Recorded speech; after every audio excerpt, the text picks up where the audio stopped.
again, I just want to make it super explicit. Mm-hmm.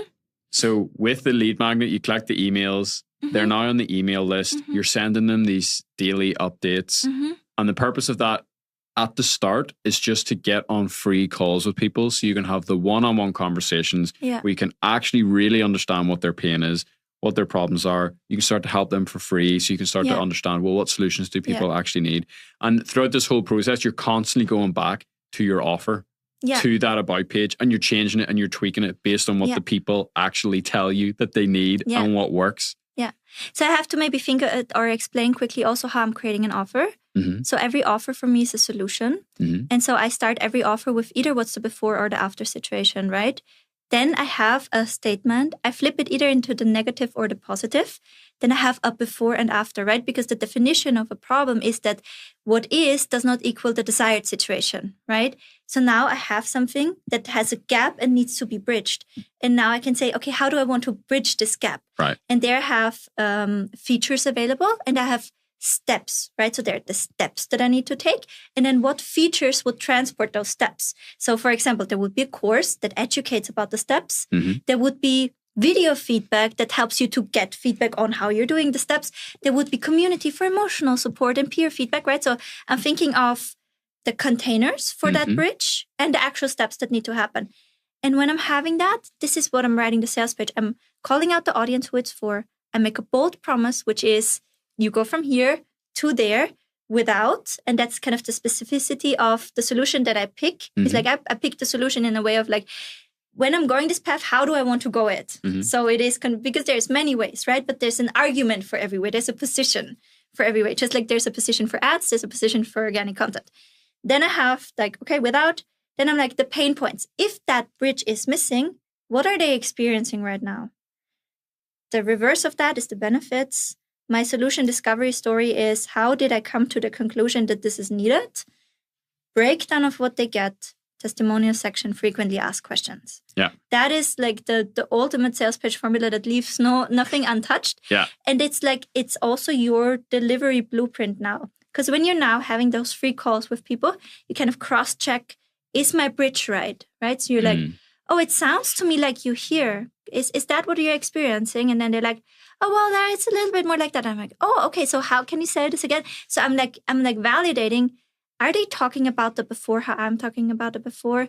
Are they self-locating the way I would locate them? Mm-hmm. Right? So I'm getting that solution intelligence when I'm talking with them. And that's basically what I want to do. I want to validate my roadmap.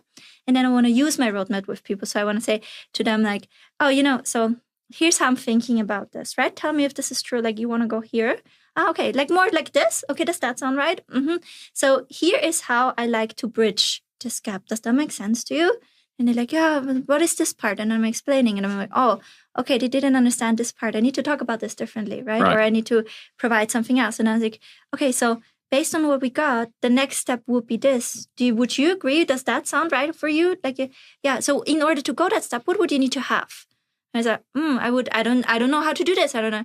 Okay, have something for that. Let me give you that. So I'm giving them an idea of, because many people don't even have an idea of where they want to go. They just know like where I am right now does not feel right. So you also, by creating your sales page first and by thinking through where they want to go, you take off the creative burden of creating a vision for themselves, right? Which is something that a lot of people don't have, interestingly enough, right? And so by then helping to see the vision and then helping them to see this is the progress, and you're measuring against, you're kind of validating your transformation. You're getting more and more clarity over time. So that's what you're trying to do as well. And once you had a few conversations, you'll be very clear on what that first version of your program should look like. And then you're in the position where you can talk about that. So, I've been having this thought. I talked with people. Here's what we refined. Here's what we did. Now I feel like this is the solution, but I want to make sure it's right by you. Right. So create it together with me. And that's like your first real launch that you blast to the full list and where you can then also run retargeting ads too. So you just get your target customers to basically tell you everything. Yeah, and they're happy to do that. Yeah, to tell you what the language is for how you market it, to tell you what the deliverables actually are, but you have to start with a guess. Yes, and you then make your best estimate. You make your best guess, and then you go to them, and then they tell you exactly what. And now you have something that's more refined. Now you've been working with people for free. Yeah. Now you've built up rapport. Now people are nurtured on your email list. Now people are maybe in your free community. Yeah. Now you are ready to make an offer. Exactly. now you're ready to actually sell something. Exactly. But, I think that when you have a community, when you have an email list and you communicate like so frequently with them, you get a lot more back than you might think. Like the people that are tapping completely in the dark, it is either people that are just starting to build something somewhere, right? So the time to the right eyeballs is just so long. It's just months and months and months till they start to have the right conversations. And during all of the time, they're so lost that the chance that they're pivoting to a shiny object is so high. Yeah. Right? Because they're not getting any feedback. And that's like really scary. It's like when you do something, you're never getting feedback. When we're having this conversation and you're not, I'm like, oh, I'm on the right path, right? I'm doing something right. When I shake at you and get really angry, you know, I better stop. It's like, but if you were just sit there like a stone, right? Or if I was just here talking with myself, I would doubt myself like a lot. So I think that's one of the biggest problems is like people spend too much time doing things that take too long to get them in front of the right eyeballs so that they can start to have meaningful conversations. That's the first problem, right? And that's what the lead magnet strategy is actually helping you to do, right? It helps you to get basically your own market research lab up. From there, geniusly enough, you can have your first customers, right? Or you just help people for free. A really brilliant video testimonial is worth more than those few $100s you could get from the client, right? Also for your internal transformation. And that's the first step of what it really allows you to do. Then you work with people, right? Because just because you've now built up that goodwill and you have a few people that are like, yeah, that sounds like I need it. Now you work with people, now you get them results. You keep sharing the results. You keep putting advertisement dollars behind the results. And even if it's just for your warm audiences, right? Mm-hmm. So everybody who has seen your freebie, you can select, all lead form engagers on Facebook. You can spend something like $2 a day. And that makes sure that everybody who got your freebie also gets your testimonials, right? So you're working you just can't do that with organic. No, you can't do that.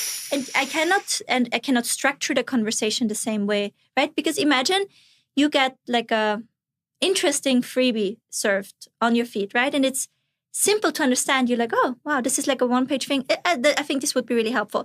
You opt in your email, you get the call or whatever, you never look at it, right?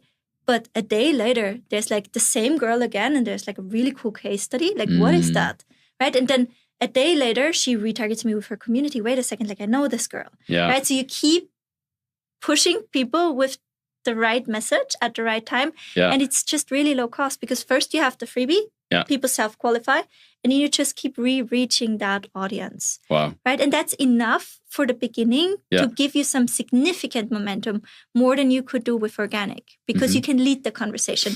I can structure my customer journey towards know, like, and trust. Yeah. For really, really low effort, if you think about it. And also to appear on somebody's feed, let's just say 5 times in the 1 week. Yeah. You have to be Alex Hormozi. Mm-hmm. That's who you're competing against. But I can show up in between Alex Hormozi. Yeah. Right? I can just... You're the break in between. Exactly. That Evelyn girl that he always talks about. How funny would it be if you can get the positioning perfectly where it's like, hey, I know you were just watching Alex Hormozi. Hi, I'm Evelyn. The girl that she talks about quite a lot. But you can't target Alex Hormozi directly, right? But you can, for example... when you have your school page, your school about page, once you have your email and you start to send like some traffic, you can create a lookalike audience from everybody who has been on your page. And interestingly, everybody who has been on your page, they look like school visitors, right? So when you have the top 1%, chances that you get school people is really, really high, right? So there is ways to work with lookalike audiences where you can... Although you cannot target Gary Vee directly, has been one of my best winning audiences for years. But you can't target Alex directly, but there's great proximity that we can create. So definitely.